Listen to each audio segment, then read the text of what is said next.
जय गुरुदेव। प्राकृत भाषा और व्याकरण के अध्ययन की इस यात्रा में पुनः एक बार आपका स्वागत है। प्राकृत व्याकरण के अध्ययन की श्रृंखला में हम लोग संधि की परिचर्चा कर रहे थे। उसी परिचर्चा को आगे बढ़ाते हैं। संधि के संबंध में अब तक हम लोगों ने जो बातें सीखी हैं उसके अंतर्गत स्वर संधि की चर्चा हम कर रहे थे और स्वर संधि के अलग अलग 8 अथवा 9 भेद हैं। इसके बारे में आप सुन चुके हैं। उनका विस्तार से वर्णन तो हम प्राकृत व्याकरण के संपूर्ण ग्रंथ के भीतर यत्र तत्र प्राप्त करते रहेंगे। प्रारंभ में जो उसकी मुख्य बातें हैं उनको समझ लेना आवश्यक हो जाता है और परिपूर्ण भी हो जाता है। तो स्वर संधि के अंतर्गत दीर्घ स्वर संधि की चर्चा इससे पूर्व आपके सामने प्रस्तुत की जा चुकी है। आज के इस सत्र में हम बात करते हैं स्वर संधि के अंतर्गत ही गुण संधि के बारे में। गुण संधि का सीधा सीधा अर्थ होता है गुणित हो जाना अर्थात बढ़ जाना। जब अ के बाद ई अथवा उ आ जाए, अर्थात जैसे दीर्घ स्वर संधि के अंतर्गत हमने बात कही थी सवर्ण स्वर संधि, अर्थात सवर्ण की संधि। एक जैसे वर्ण जब आमने सामने आ जाते हैं वहां पर जो संधि होती है वो सवर्ण संधि है। और जब भिन्न वर्ण आमने सामने आ जाए उस समय जो संधि होती है उसको दीर्घ संधि कहा जाता है। इसमें ध्यान रखने वाली बात यही है कि असवर्ण संधि के अंदर यहाँ पर अ के बाद या आ के बाद ही ई अथवा उ आ जाए तब संधि होती है।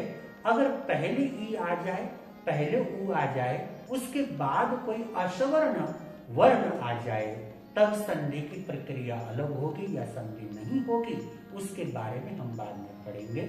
आज केवल इस बात पर ही हमारे को केंद्रित रखना है स्वयं को कि अ अथवा आ के बाद ई अथवा उ आ जाए, उनके बीच में जो संधि होती है उसको गुण संधि कहा जाता है। और गुण संधि होने के बाद इसका कैसा रूप बन करके आता है इस बारे में हम समझेंगे। आइए पहले इसके कुछ उदाहरण मैं लिख लेता हूं और उसके बाद एक एक उदाहरण के बारे में हम चर्चा करेंगे। भली भांति एक एक बात को समझ करके आगे बढ़ेंगे। आइए प्रारंभ करते हैं। हमारे साथ है रघुनाथ तो किस बात की चिंता।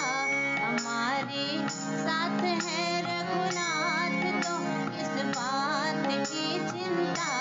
हमारे साथ है रघुनाथ तो किस बात की चिंता। हमारे साथ है रघुनाथ तो किस बात की चिंता। शरण में रख दिया जब मात तो किस बात की चिंता। तो देखिए ये गुण संधि की हम चर्चा कर रहे हैं और गुण संधि की स्वर संधि का ही एक हिस्सा है, एक पार्ट है। गुण संधि का अर्थ होता है अ और आ के बाद ई आ जाए अथवा उ आ जाए। यहाँ पर मैंने केवल ई के उदाहरण रखे हैं। इनको समझने के बाद फिर मैं उ के उदाहरण आपको समझाऊंगा। सबसे पहले नंबर पे हम अ आ के बाद ई आ जाए अथवा ई आ जाए तो उसका कैसा परिवर्तित रूप प्राकृत में हो जाता है इस बात को हम समझेंगे। इससे पूर्व इस बात को भली भांति हमें अपने दिमाग में रख लेना चाहिए कि प्राकृत व्याकरण के अंदर, प्राकृत भाषा के अंदर संधि वैकल्पिक रूप से प्रयुक्त होती है।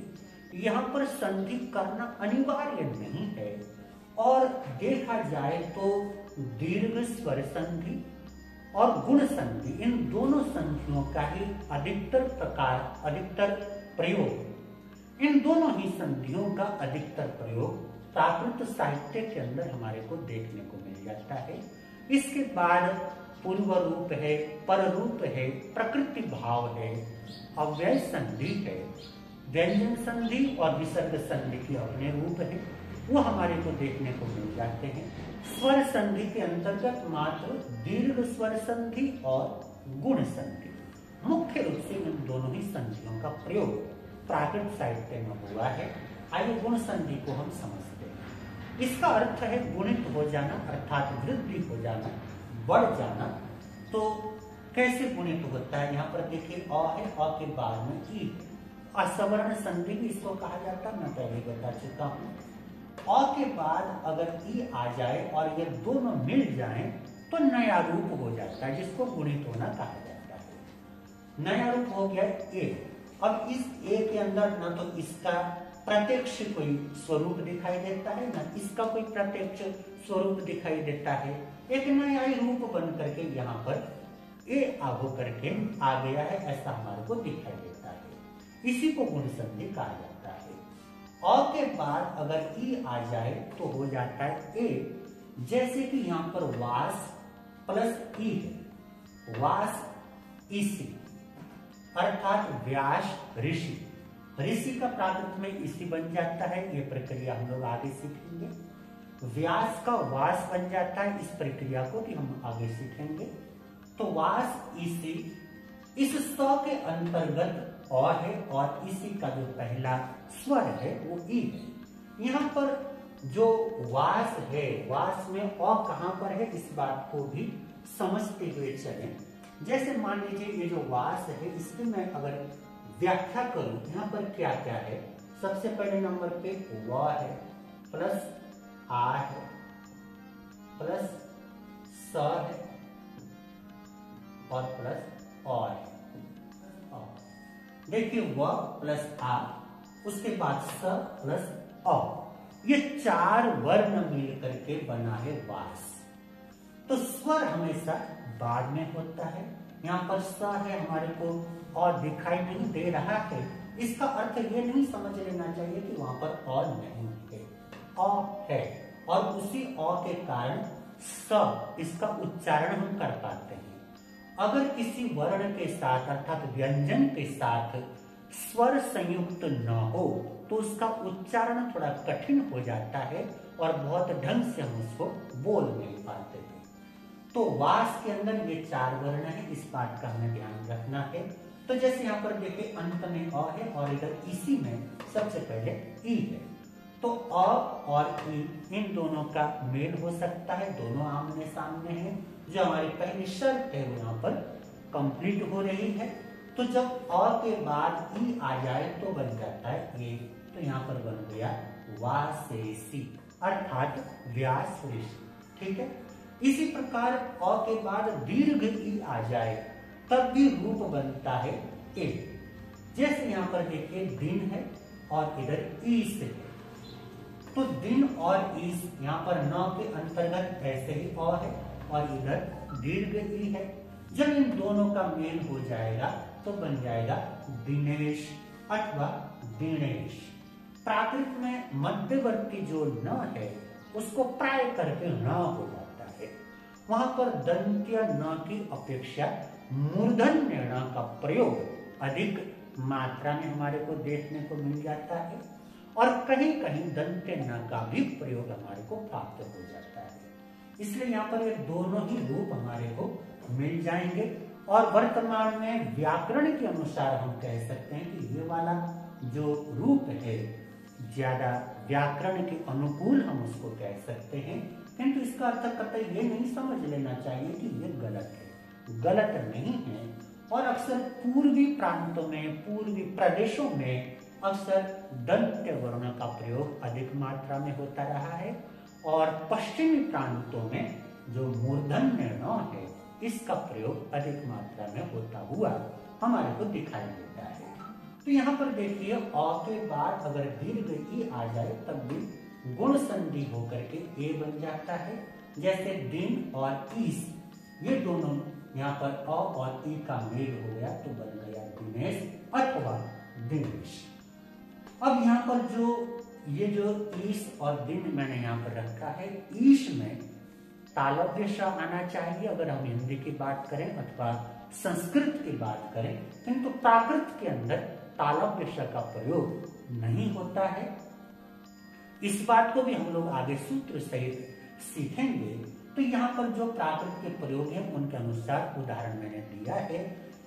ये जितने भी उदाहरण हैं इनको आप प्राकृत व्याकरण अथवा प्राकृत भाषा के दृष्टिकोण से देखेंगे तब गलत नहीं लगेगा। अगर इनको आप हिंदी अथवा संस्कृत के दृष्टिकोण से देखेंगे तो फिर दिक्कत होगी। कौन से सूत्र से इनका परिवर्तन होता है वो हम लोग आगे शने शने पढ़ेंगे। अभी क्योंकि संधि के बारे में बहुत ज्यादा व्याख्या वैयाकरणों ने नहीं किया है, प्राकृत वैयाकरणों ने सीधा निर्देश दे दिया कि संस्कृत के अनुसार ही अधिकतर संधियों को समझा जाए। केवल संधि के प्रकरण को समझने के उद्देश्य से ये कुछ बातें मैं आपको बता रहा हूँ। एक बार ये बातें कंप्लीट हो जाए तो उसके बाद सीधा हम लोग सूत्र की यात्रा में आगे बढ़ते चले जाएंगे और प्रत्येक शब्द के अंदर जो जो परिवर्तन होता है, कौन से सूत्र से हो रहा है, एक एक बात को हम समझते हुए चलेंगे।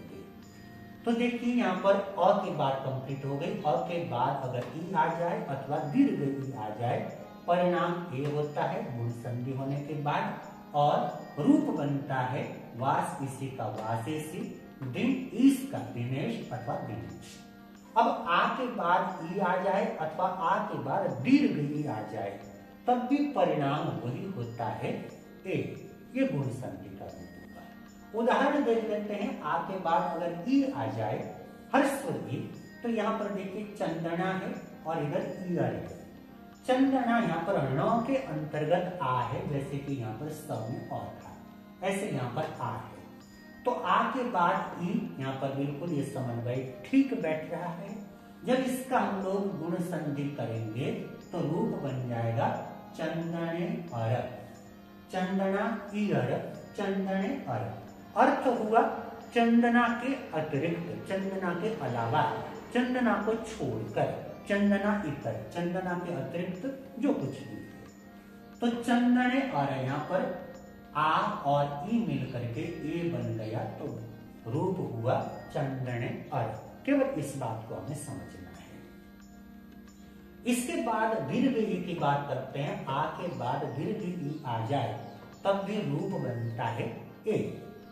और उदाहरण के लिए यहाँ पर देखिए रमा है, रमा के बाद ईस है तो इसका रूप बन गया रमेश। ठीक है। अब रमेश, क्योंकि हमारे को रमेश के अंदर भी जो अभ्यास है यहाँ पर तालव्य श होना चाहिए, यही हमारा अभ्यास है। किंतु प्राकृत व्यवस्था के अंतर्गत ये जो तालव्य श है इसको दंत स हो जाता है। कौन से सूत्र से होता है हम उसको पढ़ेंगे। तो यहाँ पर रमा प्लस इस का बन जाता है रमेश। तो ये हो गई अ। आ के बाद ई और ई आ जाए तब गुण संधि होकर के कैसा रूप बनता है। इसी बात का एक दूसरा पक्ष है, आगे संयुक्त व्यंजन हो तो, अर्थात जहां पर भी इसका ये परिवर्तन हुआ है उसके आगे अगर संयुक्त व्यंजन हो। संयुक्त व्यंजन कब होता है? तो देखिए ये जो स्वर हैं, स्वर एक हो और व्यंजन दो हो तो उस कंडीशन के अंदर उसको हम लोग संयुक्त वर्ण या संयुक्त व्यंजन कहते हैं। इसको समझने के लिए जैसे मान लीजिए ये कुर्सी है, मैं आपको एक कुर्सी दिखाता हूँ। ये कुर्सी है। अब इसके अंदर जब अकेला आदमी बैठेगा, जैसे मैं अगर बैठ जाऊं तो पूरी कुर्सी के अंदर अकेला बैठ गया। अब इसी कुर्सी के अंदर अगर दो बंदे बैठना चाहें तो आधी आधी जगह में थोड़ा सट करके बैठेंगे। कुर्सी एक होगी, बैठने वाले दो होंगे। उसी कंडीशन के अंदर जब स्वर एक हो और व्यंजन दो हो तब उसको कहा जाता है संयुक्त व्यंजन। तो आगे संयुक्त व्यंजन हो तो आगे इस बात का ध्यान रखना है, जहां पर हमारा परिवर्तन होना है उसके आगे। जैसे उदाहरण है देव प्लस इंदु। अब यहाँ पर कंडीशन तो बिल्कुल ठीक है जो यहाँ पर मांगी गई है। देव के अंदर अ है और इधर ई है। अ और ई का संधि हो सकता है, गुण संधि की पूरी संभावना है, करने भी चाहिए और हम करते भी हैं। किंतु इसका जो रूप होगा देव और इंद, इसका रूप बन जाएगा देविंद। ऐसा क्यों हुआ? क्योंकि आगे संयुक्त वर्ण है। यहाँ पर जो अ है उस अ में द और न ये दोनों व्यंजन बैठे हुए हैं, अर्थात अ की कुर्सी में न और द ये दो वर्ण, दो व्यंजन बैठे हुए हैं, उसको कहते हैं संयुक्त व्यंजन। आगे संयुक्त व्यंजन हो तो प्राकृत का एक नियम है ह्रस्व संयोगे, अर्थात अगर बाद में संयुक्त वर्ण आ जाए तो उससे पहले वाला जो दीर्घ स्वर होगा वो ह्रस्व हो जाएगा। तो दीर्घ स्वर अगर ए को हम दीर्घ स्वर मानेंगे तो ह्रस्व किया जाएगा और ए का ह्रस्व रूप है ई, इसलिए यहाँ पर देवेंद्र बन जाएगा। और कहीं कहीं देवेंद्र ऐसा भी रूप आपको देखने को मिल जाएगा।